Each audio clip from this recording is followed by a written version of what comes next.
All right, so buckle up, everybody, because today we're taking a trip back in time to 1979. Get ready to explore a true gaming pioneer, adventure for the Atari 2600. This game, I gotta tell ya, it's not just some old game. We're talking about the granddaddy of action-adventure games. And I've heard that our deep dive today is going to be, well, an adventure in itself. Yeah, we've got this awesome article on it, all about its history and impact and stuff. It's wild how much these guys squeezed into just, get this, 8 kb of ROM space. Back then, that was it. 8 kb. Seriously, that's like, what, couple of text messages these days? I know, right? Unbelievable. But somehow they created a whole world in that tiny space, a world that blew people's minds and, like, set the stage for everything that came after. Okay, so paint me a picture. Yeah. What was the gaming scene like back in 79? Okay, imagine, like, arcades are everywhere, right? Packed with kids playing all those classic games, home consoles. They were just starting to become a thing. Right, right. And no one had even thought of something. Games were simple, like one screen, basic graphics. So I'm guessing even a stick figure was pretty high tech back then. Pretty much. But then, boom, adventure comes along and changes everything. It's like suddenly you're not just stuck on one screen anymore. You're exploring this whole world. You could collect stuff, solve puzzles, the whole 9 yards. Wow, so no more just bouncing a pixel back and forth. This was a real journey. Oh, yeah, a real journey. Your mission was to find this thing called the Enchanted Chalice, like the holy grail of video games or something. Okay, I'm intrigued. So you got to find this chalice, and then what? Then you got to bring it back to this place called the Golden Castle, through mazes and all sorts of crazy obstacles. The Golden Castle. Sounds pretty epic. But what made this journey so, like, captivating? Was it the story? The challenge? Well, I think it was a bunch of things, really. But one biggie was the exploration. Like, you weren't forced to follow a certain path. You could wander around, discover secrets, tackle stuff in any order you wanted. So basically, it was like being thrown into a world with just a compass and a map and being told, go explore. Exactly. Yeah. And you had to figure things out on your own, which was pretty new for games back then. And get this, Adventure even had an inventory system. An inventory? What do you mean? Like you could pick up items, a sword to fight with, a key to open doors, a bridge to cross over stuff, even a magnet to grab things from far away. A magnet. Okay, now that's just clever. I mean, to us, that's like basic game stuff. But back then, that had to be mind-blowing. Oh, yeah, it was a big deal. And of course, what's an adventure without some baddies to fight? In Adventure, you have these 3 dragons, the Yorgul, the Grundle, and the Rindle. Okay, given the graphics, I'm picturing these dragons as like squares with wings. Pretty much. But even though they looked simple, they were a challenge. Each one had a different color and like difficulty level, so you had to figure out how to beat each one. So even back then, they understood that players need a challenge. That's cool. Yeah, and to make things even more interesting, they had 3 difficulty settings, which is pretty advanced for the time, so anyone could play. Whether you were a newbie or a total pro. Wow, so we've got freedom to explore, items to collect, enemies to battle, and even adjustable difficulty levels. It's like adventure really laid the groundwork for every action-adventure game we played today. I know, right? But wait, there's more. Remember how I mentioned secrets? Well, this is where things get really, really cool. Oh, I'm all ears. Lay it on me. All right, so Adventure is famous for having what's believed to be the first ever Easter egg in a video game. Hold up, an Easter egg. Okay, just for anyone who might not know, what does that even mean in a video game? Okay, so imagine you're playing, right? And you stumble across this hidden room, tucked away somewhere, and inside there's a message from the game developer, or a funny joke, or even a clue to another secret. Ah, I see. So it's like a little surprise hidden in the game. Yeah, exactly. And in Adventure, the story goes that the developer, this guy named Warren Robinett, was kind of annoyed because Atari wouldn't give credit to the people who made the games. Oh, that's not cool. Yeah, so Robinett decided to, well, sneak his name into the game. Like, there's this secret room you can only get to if you do a bunch of really specific things. And when you find it, it says, created by Warren Robinett. No way. He Wow. basically snuck his signature into the game. That's brilliant. Did anyone ever find it? You bet. Some kid, I think he was like 15, found it and wrote to Atari about it. And the crazy thing is, Atari loved it. Instead of getting bad, they decided to make Easter eggs a thing. Wait, seriously? So one kid, one rebellious developer, and bam, a whole gaming tradition is born. That's incredible. It's hard to imagine a world without Easter eggs in games now. There's so much fun. I know, right? And it all started with Adventure. But that's not all. Remember how we were talking about open world games? Well, get this. You're going to tell me that Adventure invented open-world games, too. This game is like a legend already. Well, hold on tight, because Adventure is actually considered one of the very first open world games ever. Think about it. No tutorials holding your hand, no set path you had to follow, just this huge world you could explore however you wanted. Okay, now my mind is officially blown. It's like they just dropped you in this world and said, good luck. Exactly. No map, no quest markers, nothing. Just you and your wits. It was a huge change from the games everyone was used to back then. And, games like Zelda and Grand Theft Auto, even Elder Scrolls, they all took that idea and ran with it. Wow, so this little Atari game that looks like, a bunch of squares basically shaped how we experience games today. But what about the visuals and the sound? Like, I know things were pretty limited back then. What was it like? Well, let's just say graphics weren't exactly a priority back in '79. Your character was basically a square pixel, and everything else was, well, pretty abstract. Imagine blocky castles, simple mazes, and dragons that looked more like ducks than anything else. Wait a minute. Duck dragons? I gotta see this. Sounds pretty funny, actually. Oh, yeah, it's hilarious. Even with those limits, the developers managed to sneak some humor into it. And even though there wasn't any epic music, they did have sound effects. Sound effects? Like what? Like when you picked up an item or beat an enemy, or when you won the whole game. It wasn't much, but it added to the experience. I bet it did. It's amazing how even simple sounds can make a game so much better. So we've got gameplay, the Easter egg, duck dragons. But how did Adventure actually do? Did people love it? Dude, it was a total hit. It sold over 1 million copies, which was huge back then. People were crazy for it. It just goes to show you, you don't need fancy graphics if the gameplay is awesome. 1 million copies. That's wild. This wasn't just a good game. It was a phenomenon. And it sounds like its legacy goes way beyond sales figures. Totally. Get this, Adventure was even featured in an exhibit at the Smithsonian American Art Museum, like the Art of Video Games exhibit. We're not just talking about a game here, we're talking about history. From a million-selling hit to a museum exhibit, that's quite a journey for a game about a square pixel.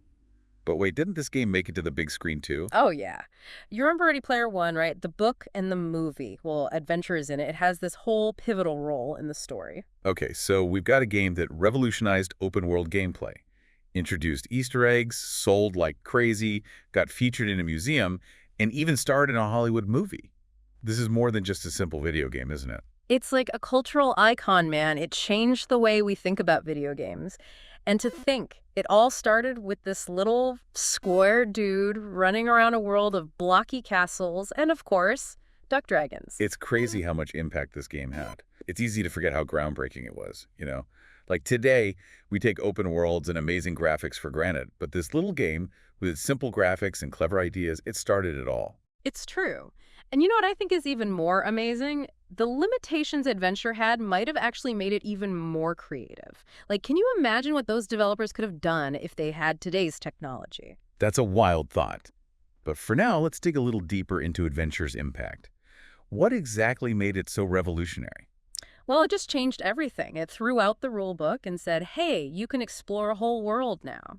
And then it gave us things like inventory systems and open world gameplay. Ideas that, hello, are everywhere now. And don't forget the Easter egg. That tiny act of rebellion, well, that sparked a tradition that's still going strong. It's a great reminder that big changes can come from the smallest places. But what did people think about all this back in '79? Did they get it right away? You got to remember, video games were still pretty new back then. For a lot of people, Adventure was like their first taste of this whole interactive world. So it must have been like stepping into another dimension. What was their reaction? From what I've read, people were blown away. Imagine being able to control a character, explore a world, solve puzzles. It was mind-blowing. And the Adventure, with its open-ended design and hidden secrets, it just captured everyone's imagination. It sounds like it wasn't just a game, it was a shared experience. Like families and friends huddled around the TV trying to figure it out together. Exactly. It brought people together like those online gaming communities we have now, but, way back then. So cool. But was everyone totally in love with Adventure? Was anything about it frustrating for people? Well, as awesome as it was still a product of its time. The graphics, they were simple. And even though the gameplay was innovative, it could be super hard. Even experts got lost in those mazes or had trouble with those dragons. I can imagine. Getting lost in a maze made of pixels, armed with nothing but a pixel sword. That must have been both frustrating and exhilarating. Yeah, totally. It definitely wasn't easy, but that was part of the appeal, you know? Adventure didn't hold your hand. It was like, figure it out yourself. And when you finally did, man, that feeling was amazing. It's funny, those old games, they were tough. Yeah. It's like they wanted you to really earn your victory. Totally. And in today's world of instant gratification, I think there's something really cool about that. Games that make you think, make you work for it. I agree. But even though it was challenging, adventure still felt accessible, you know, like anyone could pick it up and play, but it also had a ton of depth for those who wanted more. Absolutely. And that's what makes a truly great game, right? It welcomes everyone, but still has something to offer the pros. It's really incredible how a game with such basic graphics and limited technology could be so captivating. It's proof that amazing game design can go beyond just visuals. It's all about the gameplay, the world, the story. Adventure totally nailed those things. So why should someone today care about a game that's over 40 years old? What's its lasting legacy? Well, for one thing, it's like a time capsule of early video games. You can see just how far we've come in terms of tech and creativity, but more importantly, it's a reminder that simple ideas can be revolutionary.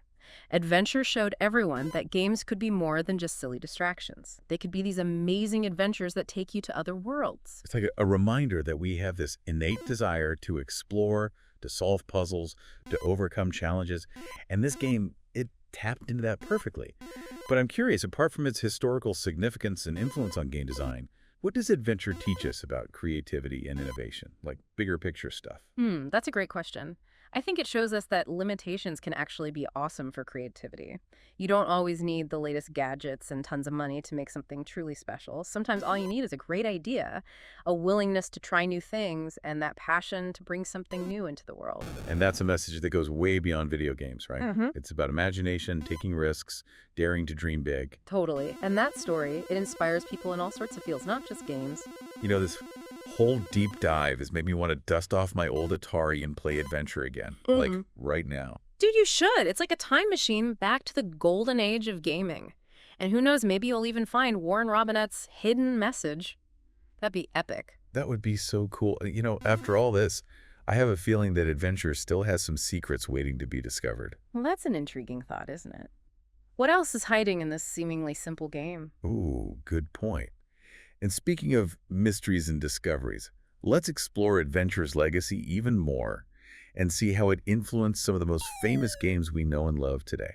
You know, it's funny, right? We talk about open world games like there's this brand new thing. Right. But adventure, way back in '79, it basically invented the whole idea. It's mind-blowing when you think about it. It's like those early game developers were planting seeds that would grow into entire genres of games years later. Yeah. So where do we see that adventure DNA in modern games? What are some examples? Well, I think the most obvious one is like The Legend of Zelda. You've got a hero, a quest, this big world to explore. You collect stuff to solve puzzles, fight enemies. Oh yeah, I totally see it. The feeling of exploration, the sense of wonder, that's definitely in both games. Exactly. And it's not just Zelda either. Think about Metroid. That interconnected world, that focus on exploration and finding items, that all goes back to adventure. You know, it's amazing how they created such a strong sense of place with such simple technology. Like we're talking basic shapes and colors, right? Right. But it still felt like a real world you could get lost in. That's the mark of a great game designer right there. It's not about how fancy the graphics are. It's not. It's about creating a world that feels believable, a world that sucks you in and makes you want to explore every corner of it, and adventure. It did that perfectly, even with its simple graphics. So it's more than just the size of the world or how detailed everything looks. It's about that feeling of actually being there, of being immersed in the game. Exactly. It's about making a world that feels alive, a world with its own rules, its own logic. You gotta believe in it, you know? And adventure did that in its own way. It had its own rules, its own characters, even if they were simple. And it gave you a reason to want to explore and solve its puzzles. And because of that, it influenced so many games that came after it. Games that took those ideas and ran with them, creating those huge, immersive worlds we see today. It's really incredible, isn't it? So much innovation came from such simple beginnings.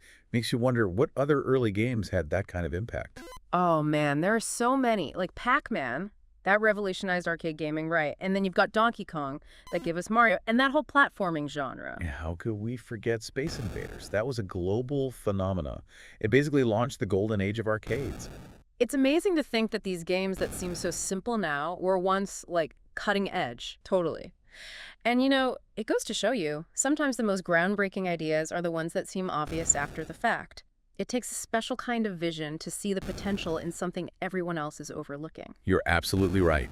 And it's important to remember, these early games weren't just about having fun. They were also pushing the limits of technology and design. They were experimenting, trying new things, setting the stage for everything that came after. And that's what makes video games so cool, right? That constant drive to push boundaries, to see what's possible. Yeah. Earlier you said that adventure's limitations might have actually made it more creative. I did. And I've always thought that was interesting about old games. Like, they had to work within these really strict limits, technical and creative, but somehow they still made some of the most iconic and influential games ever. It just shows you how clever and resourceful those developers were. They had to come up with really creative solutions to get around those limits. Think about it. They had to tell stories, create engaging worlds, all with very limited tools. It's like they were chefs who only had a few ingredients to work with. Huh? I like that. But they still managed to create these amazing meals. And those limitations, I think they forced developers to really focus on the most important parts of a game. Making it fun, making it challenging, making it an experience you want to keep coming back to. Totally. They couldn't rely on fancy graphics or cutscenes. They had to create something that was fun to play, pure and simple. And that's why so many of those old games still hold up today, Mhm. because they're built on a foundation of good game design. It's about substance, not just flash. Exactly. And that's something modern game developers can still learn from. It's easy to get caught up in the latest tech and crazy graphics, but in the end, it's the gameplay that matters most. It's like that saying, it's not about the size of the wand, it's about the magic in it. And those early games, they had magic in spades. They did. And I think some of that magic comes from the fact that they were created during this time of crazy innovation and experimentation. The video game industry was just getting started, so there were no rules, no set formulas. Developers could try anything they wanted. It was like the Wild West of creativity. Anything was possible. And you can feel that energy when you play those games. They have this raw, playful energy that's missing in a lot of modern games, which can feel kind of predictable. It's like the difference between a perfectly produced album and a live concert. The album might be technically flawless, but the concert has that raw energy and spontaneity that you just can't capture in a studio. And that's what makes those old games so special. They capture that moment in time, that pure creative energy, that feeling that anything was possible. And that energy, I think it's still contagious even today. Absolutely. Playing those classic games reminds us of the power of imagination, the joy of discovery, and the thrill of experiencing something totally new for the first time. We've talked a lot about the tech and design stuff, but I'm curious about adventure's social and cultural impact. How did it change how people thought about and interacted with video games? Well, adventure, like a lot of those early games, it really shaped how people socialized. Back then, it was totally normal for families and friends to gather around the TV and play together. They'd share controllers, take turns, help each other out. Oh, yeah. It was a group activity, something you did together. Oh, I remember those days. My siblings and I would spend hours in front of the Atari cheering each other on and arguing about whose turn it was. exactly. And that shared experience helped build this whole community around video games. It created this feeling of friendship and competition as people swapped stories, compared scores, and argued about strategies. And it's amazing to see how that sense of community has evolved over time, from those living room gatherings to the massive online games we have today. Video games have this incredible ability to connect people from all over the world. It's true. And adventure, in its own way, it helped start all that. It showed that games could be more than just something you did alone. They could bring people together, create connections. It's really inspiring when you think about it. This game from over 40 years ago, with its basic graphics and simple technology, it had such a huge impact both on the gaming world and on how we connect with each other. It shows the power of creativity and the enduring appeal of a good adventure. It really does. And as we keep exploring this ever-changing world of video games, it's important to remember those pioneers, those visionaries who pushed the limits and created the groundwork for the amazing experiences we have today. Well said. But before we get too sentimental, let's talk about one more thing. Adventure's lasting legacy. We've talked about its influence on design, its impact on society, but how has this game stayed relevant in a world where technology and trends are constantly changing? That's a great question. I think some of it is pure nostalgia. For a lot of people, adventure takes them back to a simpler time when games were brand new, when imagination was everything. Playing it today can be like a trip down memory lane, a chance to reconnect with that sense of wonder we all felt as kids. I get that. There's something comforting about those blocky graphics and those simple sounds. It's like seeing an old friend, someone who reminds you of a time when life felt less complicated and anything was possible. Exactly. And I think that's a big part of why people still love adventure today. It's not just a game, it's a reminder of a time when we were all a little more innocent and a lot more optimistic. But it's more than just nostalgia, right? There's something else about adventure that keeps people coming back. You're right. Beyond the nostalgia, adventure is also proof that good game design never gets old. Those core mechanics, exploring, solving puzzles, collecting items, they're just as fun and satisfying today as they were back in '79. And that open world design, which was revolutionary back then. Well, it's still a staple of some of the biggest games today. It's like adventure tapped into something fundamental about how we love to play, how we interact with those virtual worlds. I think so too. It's that freedom, that ability to explore and discover at your own pace that really hooks people. And adventure, as simple as it is, it totally nailed that. So even though it might seem like a relic from the past, like some dusty old artifact from the early days of gaming, adventure actually has a lot to teach modern game developers. For sure. It shows that you don't need cutting-edge technology or a bazillion-dollar budget to create a truly amazing experience. Good game design is about more than fancy graphics and complicated mechanics. It's about creating a world that people want to spend time in, a world that sparks their imagination and keeps them coming back for more. And it proves that sometimes the simplest ideas are the most powerful. The idea of an open world, of giving players the freedom to explore however they want, that was a game changer back in 1979. And it's still shaping the way we play today. It's wild to think about, right? A game as simple as adventure having such a huge and lasting impact. But then again, the best ideas are often the simplest ones. And the best stories often come from the humblest beginnings. It's like that saying, mighty oaks from little acorns grow. Adventure, in its own way, was that little acorn that grew into this giant oak tree, casting a long shadow over the world of video games. I love that. And even though we've spent all this time digging into adventure, Yeah. I still feel like we've only just scratched the surface of his legacy. I know what you mean. There's so much more to explore, so many more connections to make, so many other games and developers who were inspired by it. But you know what? I think it's time we turn the spotlight on you, our listener. So we've traveled back to 1979, explored the world of adventure, and seen how it shaped gaming as we know it. But now I'm curious, what about you? What classic games sparked your love of gaming? What echoes of those old-school innovations do you still see in the games you play today? It's a cool thing to think about, how those early games basically shaped the way we play now, the kinds of games we look for. For me, I gotta say, it was Super Mario Bros. Yeah. On the NES. Man, that game was just pure magic. The music, the world, the feeling of jumping over those Goombas and saving the princess. It was amazing. And honestly, that's probably why I still love platformers so much today. That's awesome. And you can totally see those adventure vibes in Mario too, that sense of exploring, collecting power-ups, beating challenges. It's all right there. It's crazy how those games we played as kids can stick with us, right? They really sparked our imaginations, took us to new worlds, and taught us things like how to solve problems, how to keep going, even when things are tough. It's true. And those lessons, they don't disappear when we put the controller down. They stay with us, They shape how we deal with challenges in our lives, how we treat other people, how we see the world. It reminds us that games can be more than just fun. They can teach us stuff, help us grow, and even make us better people. And it all started with those early developers, those pioneers, who imagined a world where pixels could tell stories and take us on adventures. And those stories, those worlds, those adventures, they're still inspiring us today.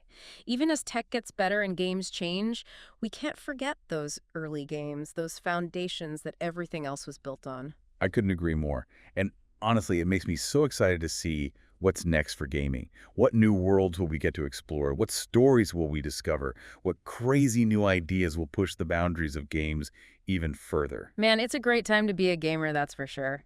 And as we go on those new adventures, let's not forget to look back and give a nod to the games and the people who paved the way. Yeah, absolutely. So to all our listeners out there, keep exploring, keep playing, and keep that spirit of adventure alive. And don't forget to keep an eye out for those Easter eggs. You never know what awesome stuff you might find. Well said. Until next time, happy gaming, everyone.